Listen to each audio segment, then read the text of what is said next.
এইমাত্র পাওয়া খবর, অবশেষে নিয়ন্ত্রণে এসেছে ঢাকা বিমানবন্দরের কার্গো ভিলেজের আগুন।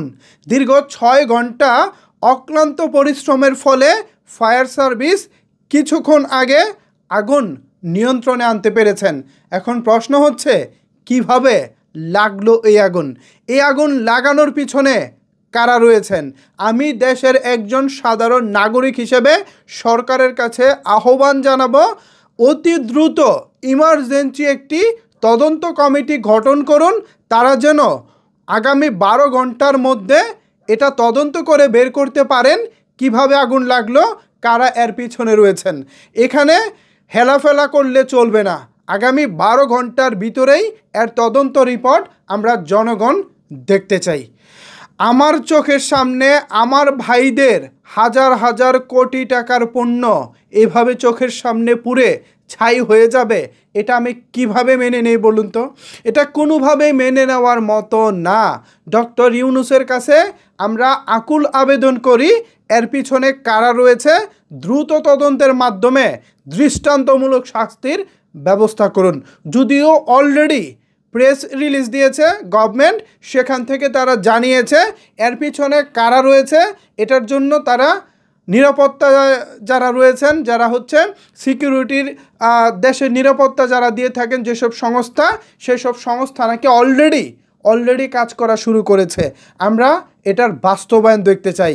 কাদের এত বড় সাহস কেপিআই ভুক্ত একটি এলাকা বিমানবন্দরের মতো জায়গায় কিভাবে আগুন দেয়?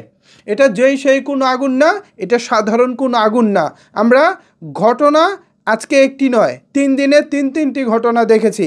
প্রথমে মিরপুর, তারপর চট্টগ্রাম ইপিজেড, আজকে হচ্ছে ঢাকা আন্তর্জাতিক বিমানবন্দর। তার মানে কি দাঁড়াচ্ছে? তার মানে এখানে কোনো না কোনো একটি খেলা চলতেছে, কোনো একটি খেলার অংশ হিসেবেই হয়তোবা আজকে বিমানবন্দরে এই আগুনের ঘটনাটি ঘটেছে। যাই হোক না কেন, সত্য মিথ্যা এখন আমরা জানি না। আমরা চাই সুষ্ঠু তদন্তের মাধ্যমে, কোনো প্রকার কোনো ছেলে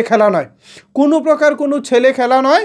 যারা এই ঘটনার সাথে জড়িত, যারা আমাদের ভাইদের, ব্যবসায়িক ভাইদের রাতের মধ্যে পথে বসিয়ে দিয়েছে, যাদের স্বপ্ন, আশা, আকাঙ্ক্ষাকে আগুনে পুড়ে ছাই করিয়ে দিয়েছে, তাদের এই যে পথে বসানোর পিছনে যারা রয়েছেন, কারা রয়েছেন, এর দৃষ্টান্তমূলক শাস্তি অবশ্যই চাই। খুব কষ্ট হচ্ছে ভাই, আমার খুব কষ্ট হচ্ছে। যেখানে বাংলাদেশের অর্থনৈতিক অবস্থা এমনিতেই খুব একটা ভালো না, অন্তর্বর্তী সরকার চেষ্টা করতেছে বিগত 1 থেকে 1.5 বছর ধরে যে কোনোভাবেই হোক কিভাবে অর্থনীতিটাকে পুনরুদ্ধার করা যায়, কিভাবে এই জায়গা থেকে ঘুরে দাঁড়ানো যায়। ঠিক সেই জায়গায় পরপর এই 3-4 দিন আমাদের বিভিন্ন জায়গায় অগ্নিকাণ্ডের ঘটনার মধ্য দিয়ে আমাদের অর্থনীতিকে বড় একটা শক্তি হয়তোবা দুর্বল করতে বিশেষ একটি থাবা মেরেছে। কারা করেছে এটা আমরা জনগণ হিসেবে দেখতে চাই, জানতে চাই। ভিউয়ার্স, খুশির খবর হচ্ছে আগুন অলরেডি নিয়ন্ত্রণে এসেছে। এ বিষয়ে আপনাদের মতামত কি জানাতে পারেন নিচের কমেন্টস বক্সে। ধন্যবাদ সবাইকে এতক্ষণ আমার সাথে থাকার জন্য।